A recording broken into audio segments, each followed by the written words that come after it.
Dan kita akan bahas soal ini saudara bersama orang tua korban dugaan malapraktik Marliana dan kuasa hukum Eva Nurfadilah. Assalamualaikum, selamat pagi Bu Marliana, Ibu Eva. Selamat pagi. Bu Marliana, Bu Eva, jadi setelah kemarin atau setelah sempat diamputasi, saat ini kita update dulu informasinya, kondisi dari anak saat ini seperti apa, kemudian perawatan apa yang saat ini dijalani? Nah, alhamdulillah kondisinya saat ini udah lebih baik dari kemarin. Anaknya udah mulai aktif kembali. Perawatan yang sekarang dijalani lagi rawat jalan untuk persiapan operasi selanjutnya, yaitu pencakokan kulit yang sudah dijadwalkan. Insya Allah akan dilaksanakan pada hari Senin ini. Kalau nggak ada halangan, nggak ada kondisinya Arumi membaik, insya Allah hari Senin dilakukan operasi lagi untuk pencakokan kulit. Oke, Ibu, itu operasinya nanti akan di rumah sakit yang sama atau seperti apa, Bu?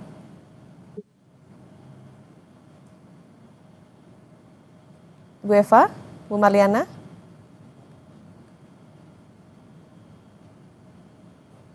Baik, kami akan mencoba menghubungi atau terhubung kembali bersama dengan Ibu Marliana dan juga Ibu Eva.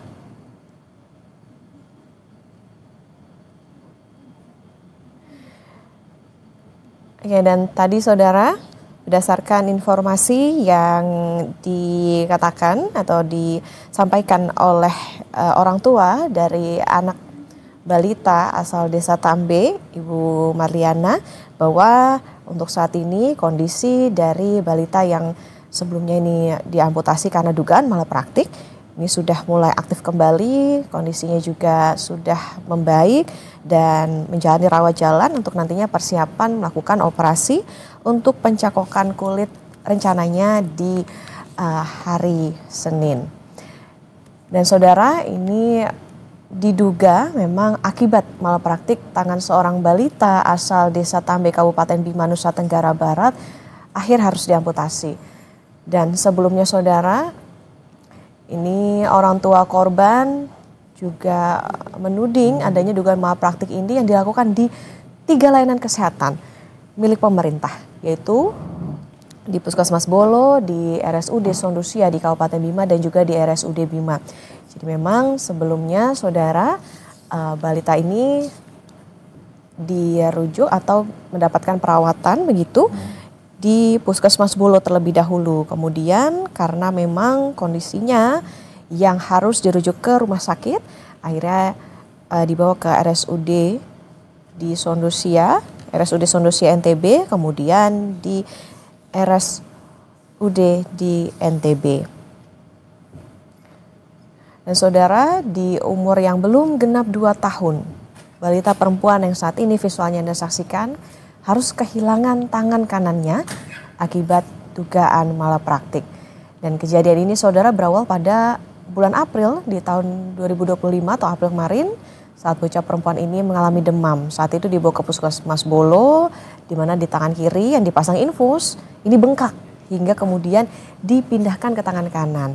Kemudian karena kondisinya yang belum membaik dan juga selama dirawat begitu tidak menunjukkan tanda-tanda perbaikan dan tangannya juga terjadi adanya dugaan infeksi, kemudian dirujuk ke rumah sakit Sondusia. Meskipun akhirnya dirujuk saudara, anak perempuan atau balita perempuan ini diduga tidak mendapatkan perawatan yang memadai hingga akhirnya diamputasi di RSUD NTB. Sebelumnya saudara, menurut informasi juga memang ada 3 layanan kesehatan milik pemerintah yang menangani balita usia 14 bulan ini di NTB. Kita akan mencoba terhubung kembali ke orang tua dari balita, yakni Ibu Marliana dan juga kuasa hukum, yakni Eva Nurfadilah. Ibu Marliana dan Bu Eva sudah bisa terhubung? Sudah. Oke, baik. Ibu, tadi kan dikatakan rencananya akan ada operasi pencakokan kulit di hari Senin. Ini di rumah sakit yang sama atau berbeda, Ibu? Rencana hari Minggu sudah masuk di rumah RSUP Mataram. Oke, Itu ya. rumah sakit yang berbeda.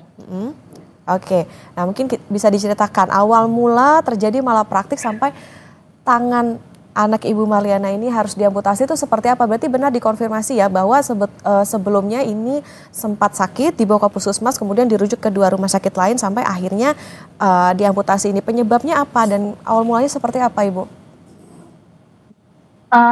Sebenarnya pada tanggal 10 kemarin April saya bawa anak saya ke puskesmas Bolo. Dia cuma demam sama muntah. Terus 4 hari setelah dirawat di sana karena tidak ada perubahan kondisi, terus hasil labnya kan ternyata anak saya suspek DBD.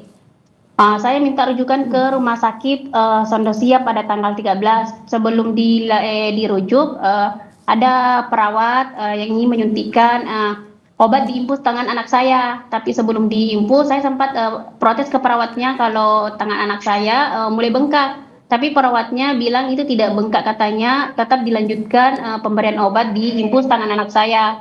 Setelah dikasih obat, dikasih masuk obat, anak saya kesakitan.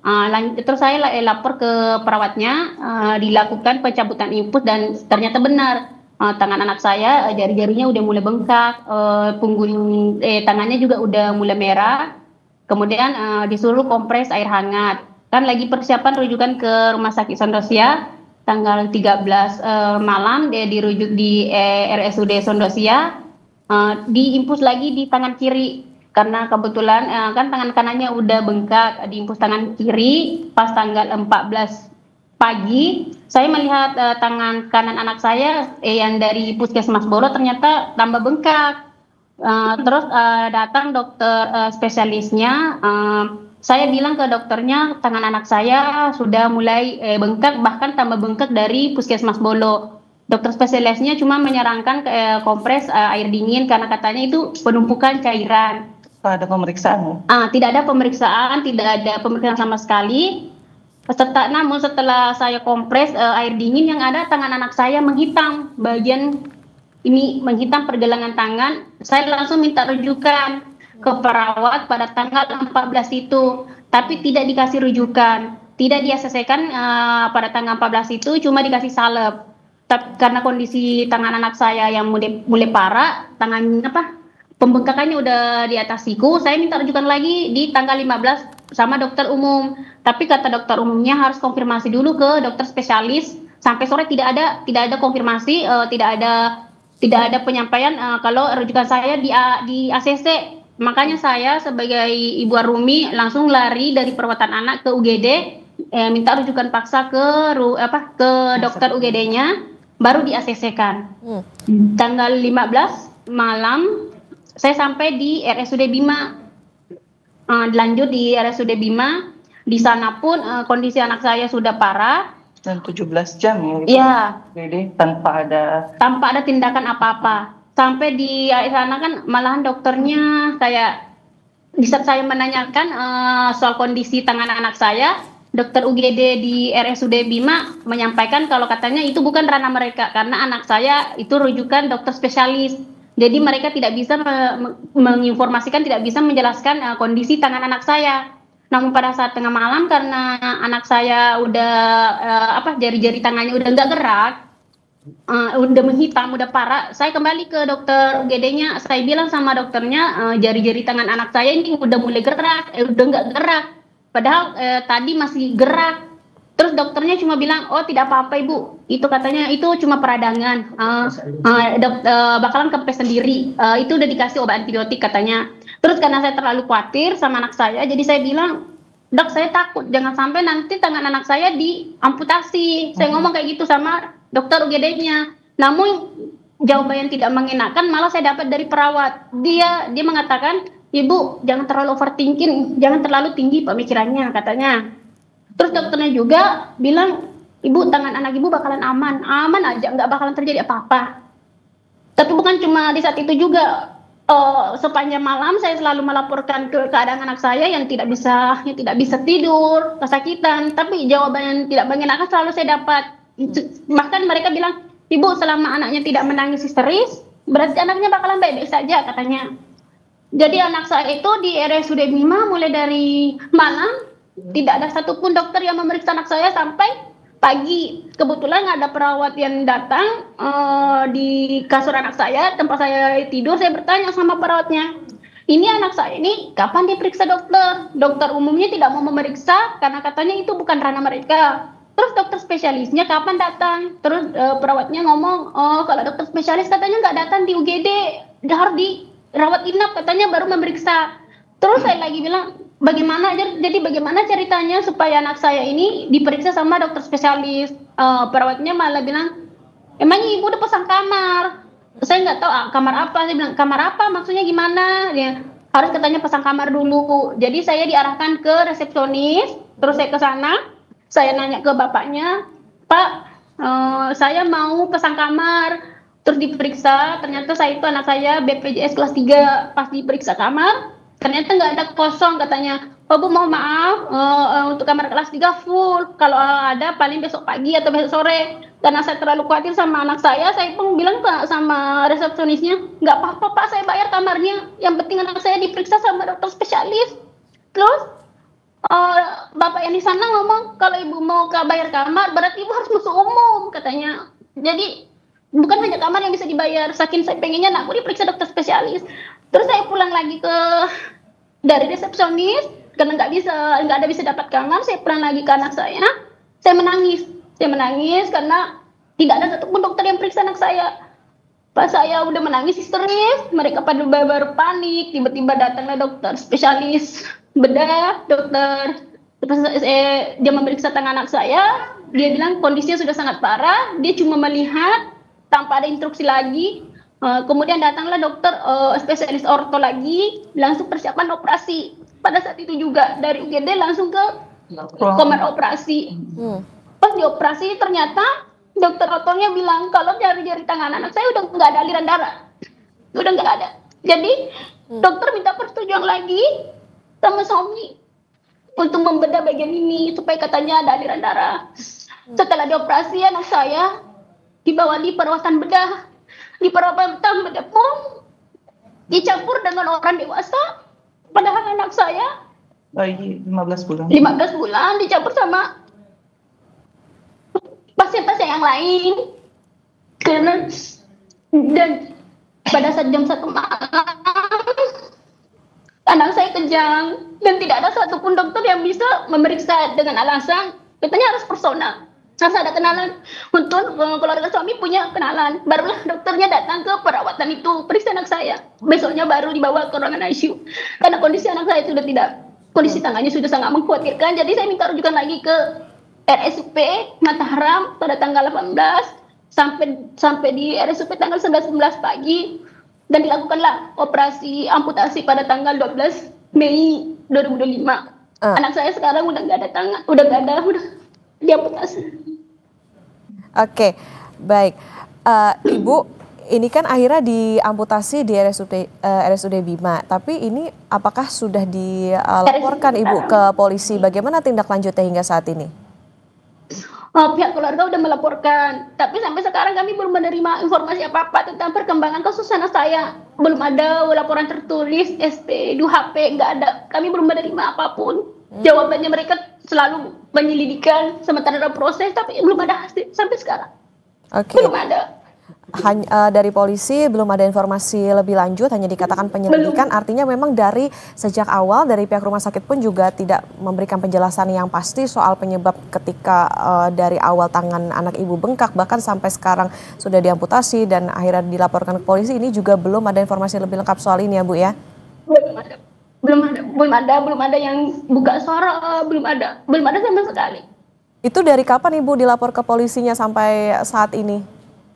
Sebelum diamputasi, sebelum kami pada saat dirujuk di RSUP Mataram, pihak keluarga sudah melaporkan.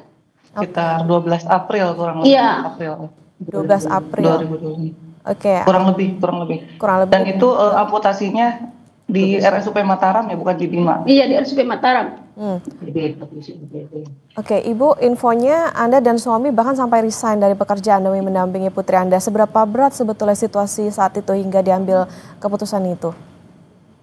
sebenarnya sangat berat Bu, karena kami penghasilannya di sana. Cuma pada saat orang kantor suami menelpon, mereka menanyakan kapan kami bisa masuk. Kami belum bisa memberikan kepastian karena pada saat itu jadwal untuk operasi anak kami belum dijadwalkan. Jadi kami belum bisa pastikan kapan bisa masuk. Jalan satu-satunya ya kami resign Bu, karena apalagi anak kami kan lagi kontrol per 3 hari untuk perawatan lukanya di Mataram. Jadi mau tidak mau kami resign. Oke, ke depan Ibu, karena ini kan juga dikatakan masih dalam proses penyelidikan, masih belum ada perkembangan dari laporan ke polisi. Selain proses hukum, langkah apa yang akan ditempuh keluarga untuk mendapatkan keadilan? Apakah dari pihak rumah sakit juga sudah mengonfirmasi Ibu, bahkan dari pihak puskesmas, dari tempat awal anak Ibu berobat saat itu? Belum ada konfirmasi. Saya mau mereka itu bertanggung jawab kepada anak saya, terutama oknum-oknum yang menyepelekan saya. Yang bilang kalau saya terlalu overthinking, yang bilang anak saya nggak bakalan diamputasi, nggak bakalan dioperasi, aman saja. Oknum-oknum yang bilang hanya penumpukan cairan, tanpa melihat kondisi tangan anak saya, tanpa memeriksa, hanya memberikan instruksi. Saya pengen mereka bertanggung jawab terhadap anak saya. Saya pengen keadilan untuk anak saya. Untuk terkait langkah hukum lain, Bu, izin menjelaskan. Ya, silakan. Kami kemarin sudah datang audiensi dengan Dinas Kesehatan Provinsi. Alhamdulillah per hari kemarin Dinas Kesehatan Provinsi memfasilitasi kami untuk bertemu dengan RSUP. Kita menanyakan kejelasan atas tindakan yang akan dilakukan. Nah, per hari kemarin juga kami mendapat jawaban yang pasti bahwa Arumi bisa dioperasi terkait pencangkokan kulitnya itu di hari Senin. Makanya per hari Minggu insya Allah sudah masuk. Nah, kami pun meminta Dinas Kesehatan Provinsi menjadi wadah sebagai penjembatan antara RSUD Bima, RSUD Sandosia dan pihak Puskesmas Bolo dengan kami untuk menjelaskan seperti apa sebenarnya, apa yang sebenarnya terjadi. Gitu, karena sampai sekarang mereka masih bungkam. Kita pun kalau sangat menyayangkan pihak kepolisian sampai sekarang belum bisa memberikan hasil yang signifikan gitu, belum bisa memberikan jawaban kepada pihak keluarga. Apa sebetulnya pertanggungjawaban yang paling dibutuhkan oleh keluarga saat ini, Bu Marliana? Saya pengen mereka bertanggung jawab terhadap anak saya. Apalagi anak saya masih bayi, kita nggak tahu kehidupan selanjutnya bagaimana. Apalagi dia sudah cacat, perempuan lagi. Saya pengen mereka bertanggung jawab. Demi Allah, saya pengen mereka bertanggung jawab demi masa depan anak saya. Saya pengen mereka bertanggung jawab tentang kelalaian mereka. Saya pengen mereka mengakui kesalahan mereka. Baik. Saya pengen mereka mengakui semua kalau mereka benar-benar lalai dan bertanggung jawab. Baik, tentu kami ikut prihatin atas apa yang terjadi dan diharapkan juga ada solusi terkait dengan kasus ini Ibu, dan juga proses penyelidikan tentunya bisa berjalan transparan dan ada penjelasan dari puskesmas bahkan rumah sakit dan juga dari polisi terkait dengan pendalaman dugaan malpraktik ini. Terima kasih Ibu Marliana, orang tua dari korban malpraktik dan juga kuasa hukum Ibu Eva Nurfadila sudah bersama di Sapa Indonesia Akhir Pekan. Sehat selalu Bu Marliana dan juga Ibu Eva. Amin. Terima kasih. Ya saudara.